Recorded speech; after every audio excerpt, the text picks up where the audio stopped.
हाँ, तो ये हम कह रहे थे कि यदि B square minus 4ac is greater than zero हो तो, यानी कहने का मतलब ये है कि यदि हम विविधकर ज्ञात करें, यानी B square minus 4ac greater than zero हो तो दो भिन्न वास्तविक मूल होंगे। तो दो भिन्न वास्तविक मूल होंगे। तो इस तरह से ये फार्मूला हम जान लिए। अब हम विविधकर ज्ञात करेंगे। अब ये आप लोग लिख लीजिए, उसके बाद से हम अगला एक सवाल देंगे और उसके बाद से हम मूल को ज्ञात करेंगे, ठीक ना। हाँ, तो देखिए अभी जो हम विविधकर ज्ञात करने का सूत्र बताए थे कि विविधकर का मान जीरो होगा या जीरो से कम होगा या जीरो से ज्यादा होगा, तो हम क्या लिखेंगे, उसी टाइप में ये सवाल है। प्रश्न है कि द्विघात समीकरण 3x² minus 4√3x plus 4 equal to 0 के मूलों की प्रकृति तथा मूल ज्ञात कीजिए। यानी कहने का मतलब कि इसकी प्रकृति भी ज्ञात करना है और जो मूल आएगा उसको भी ज्ञात करना है। तो सबसे पहले हम जो द्विघात समीकरण है, ये सवाल हमारा है, यहाँ ये सॉल्यूशन हम लिख दे रहे हैं। सवाल है 3x² minus 4 into under 3x plus 4 equal to 0। ये तो हमारा प्रश्न है। अब क्या करेंगे कि जो द्विघात समीकरण का मूल समीकरण है उससे हम तुलना कर लेंगे, यानी ax² plus bx plus c equal to 0 से तुलना करने पर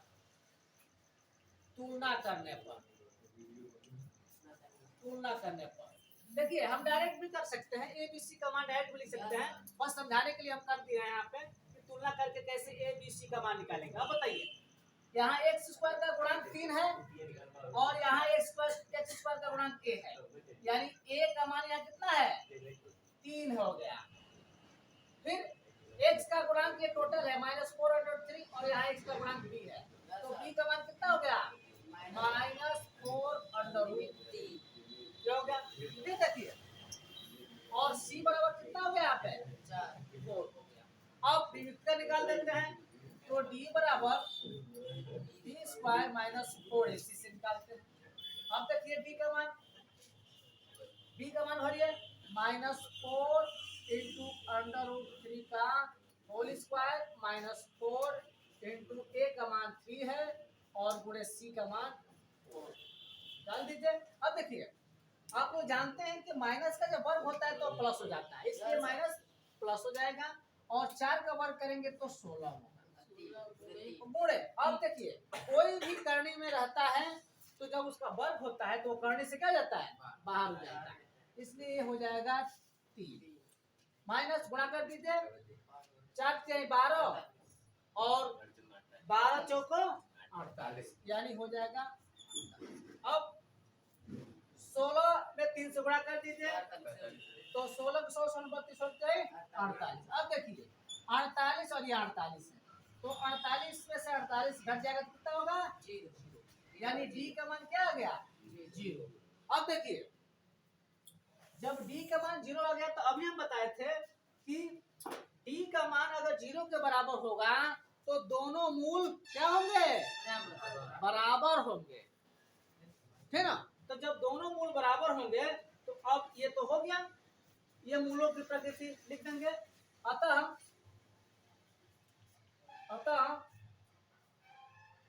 यहाँ अतः लिखेंगे दोनों मूल बराबर होंगे, है ना, क्योंकि d बराबर यहाँ 0 हो गया है। अब जब दोनों मूल बराबर होंगे तो मूल भी ज्ञात करना है, कह रहा है सवाल में, तो मूल ज्ञात करने के लिए अब फिर इसको हम सॉल्व करेंगे और दोनों का मूल ज्ञात करेंगे, ठीक है ना।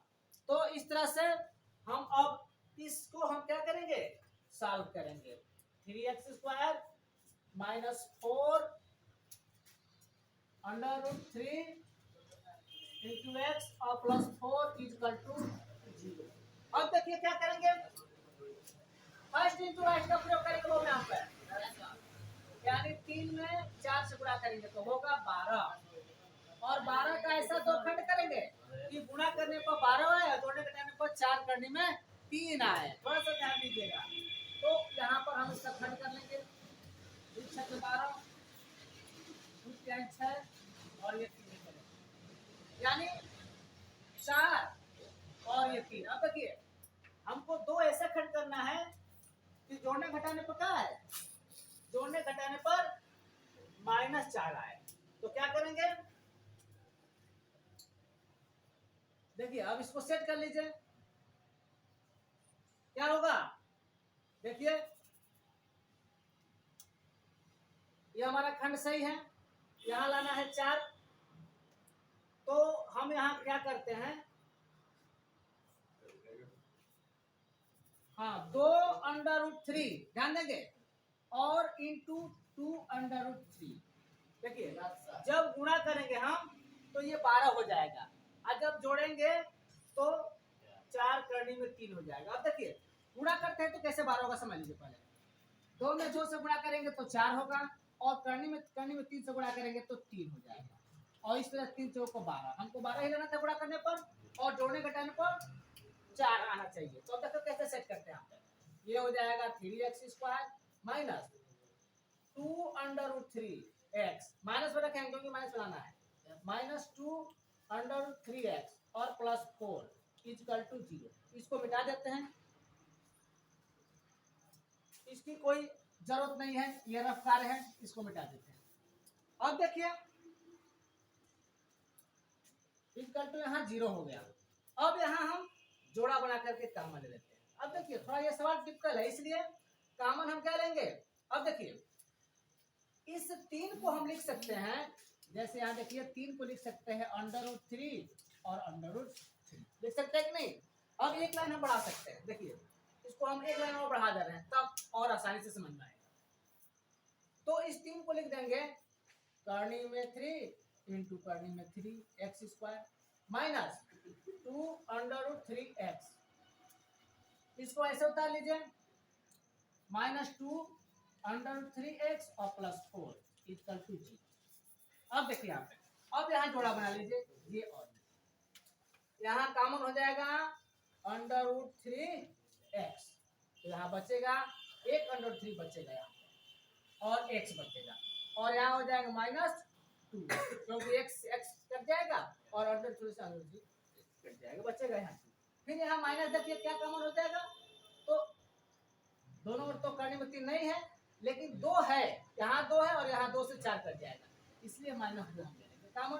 तो ये हो जाएगा √3x, और ये जब माइनस कॉमन है तो अंदर वाला चिन्ह बदल जाएगा, यानी -2 × 4। अब देखिए दोनों ब्रैकेट में हमारा मान जो समान आ गया। इसी से हम देखेंगे कि अगर दोनों का मान बराबर आ जाएगा तो समझिए कि हमारा सवाल जो है सही हो रहा है। अब दोनों में ये है तो कॉमन ले लीजिए, √3x - 2 कॉमन हो जाएगा, तो बचेगा दूसरे क्वेश्चन में √3x - 2 इक्वल टू। अब देखिए ये दोनों सेम आ गया है ना। अब क्या करेंगे, एक बार इसको 0 ले लेंगे, एक बार इसको ले लेंगे, इसलिए हमारा मूल आ जाएगा, यानी कहने का मतलब √3x - 2 बराबर 0, तो √3x इक्वल टू 2 हो जाएगा, तो इधर माइनस है उधर जाएगा तो प्लस हो जाएगा, तो x बराबर क्या हो जाएगा 2√3, ये आ गया। अब इसको ले लीजिए √3x - 2 इक्वल टू 0, तो √3x बराबर 2, तो x बराबर 2√3। और अभी हम लोग यहाँ लिखे हैं कि दोनों मूल बराबर होंगे, तो देखिए इसका भी मान 2/√3 और इसका भी मान 2/3, यानी दोनों मूल बराबर हो गया। इस तरह से हमारा हो गया। तो इस तरह से अगर और भी आप लोगों को सवाल पढ़ना है, समझना है, तो हमारे चैनल से जुड़िए, लाइक कीजिए, कमेंट कीजिए और हमारे चैनल को सब्सक्राइब कीजिए। Thank you.